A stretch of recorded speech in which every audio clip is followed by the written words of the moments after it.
Hi guys, nandito kami ngayon sa farm ni Papa. Ito yung kanilang kubo guys. Meron dito itlog ng, ayan itlog ng pato. Nangitlog siya dito sa loob ng bahay. Ayan, ito yung farm ni Papa. Farmhouse. Yan, may itlog dyan. Ayos, dito siya ng itlog. Ha? Tapos meron kaming kukunin kasi dito. Trap. Trap sa malaking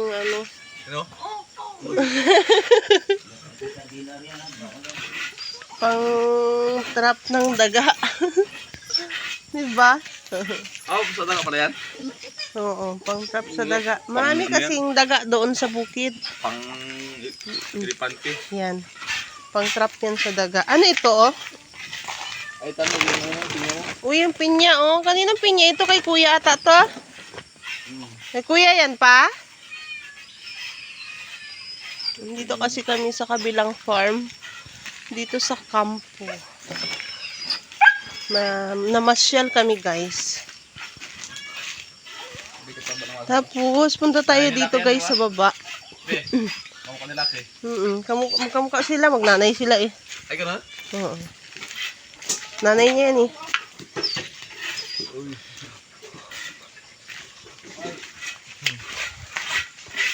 Ito tayo dito sa likod. Laka, yung papaya nahulog na sa lupa. Ayun Doon na siya mahihinog sa ibaba. Punta tayo dito banda sa mga gulayan ni Papa guys. Dito may pigi siya. Diyan. May baboy siya dyan. Dito maraming rambutan. Tanim na puno ng rambutan at namumunga na katulad dito Itong puno na to. Yan. Napakaraming puno dito ng rambutan. Tapos ayun. Malawak. Dito ang pinakamarami at malalaki na puno. Mga namumunga na yan siya guys. So dito tayo sa gulayan ni Papa. Yan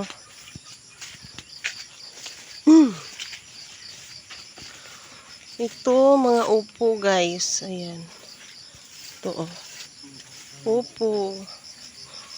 Ito ayan. Upuhan niya. Diba? May mga bunga ng upo dito guys.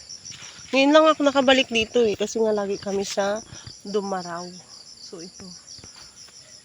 Bago ko lang napasyalan. Yan siya.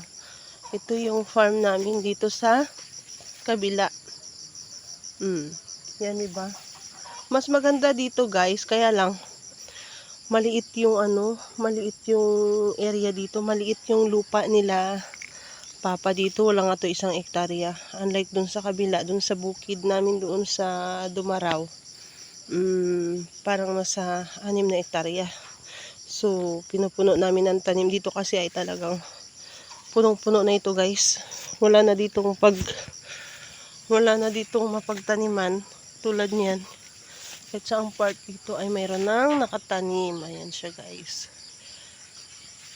Yan. Marami ditong puno ng rambutan, lansones, kalamansi, saging, avocado, lahat na yata ng uri ng prutas ay nandito. Yan siya. Pinasyal ko lang kayo dito guys. At saka namasyal na rin ako kasi ngayon na ako nakabalik dito. So yun. Balik tayo sa taas. Balik tayo dito. Kaya nga, dun ka lagi Ang daming pinya. Dun ka man kasi lagi. Ang dami ng pinya dito guys. Pero mas marami doon sa New Rizal. Yan, tingnan nyo. Mayroon dito kalamansi. Yan. Marami din naman kalamansi sa New Rizal. Kaya lang ito kasi pampareserve. Ito kapag may malapit lang kasi pag may umorder ng rush. Dito kinukuha. Kasi malapit. Ha? Di ba ko parang tao? Pati ng lalamunan ko, guys. So, yun. Balik tayo dito. Parang tao. Kakagat niya na dito yung ano daw. Dali, dali. Meron kami dito piggy. Oh, Daw, pag kinagat na yan, makalang sa tubig. Yun o. piggy baboy. Liguan mo. Hindi ako Hindi siya. Siya. Hindi ako siya. Yan ang piggy baboy namin, oh. Hindi, yun. Dalawa. Tatlo. Tatlo. Ang apat Tatlo sila, guys. Tatlong piggy. Pigibang. Piggy baboy. Pagod mag-ikot, no? So yun lang, guys. Parang yung bat. Anong bata? Para siyang bata na ang taba-taba. Oh, gigi. Pangabot-abot ang kamay. Ito mo. Mabait na sila. Tawalan niyo rin ako dito. Ang cute. Ang cute niya, guys. Maupo naman siya. Tama mo po niya, Bi. Kasentar niya pa yung pit niya. Pasentro niya daw sa butas. Ganyan si di ba? Si Lucky. Ay, nako, guys. So yan, mamaya kasi punta kami sa kabilang farm. Para doon na naman kami maglilinis, guys. Kasi nga ito. Ay, doon may marami pang pagtataniman. Dito wala na eh. Oh, nag-harvest pa si Papa, oh. Oh, harvest niya yung upo. Yun, oh. Diba? May kasamang harvest. Okay.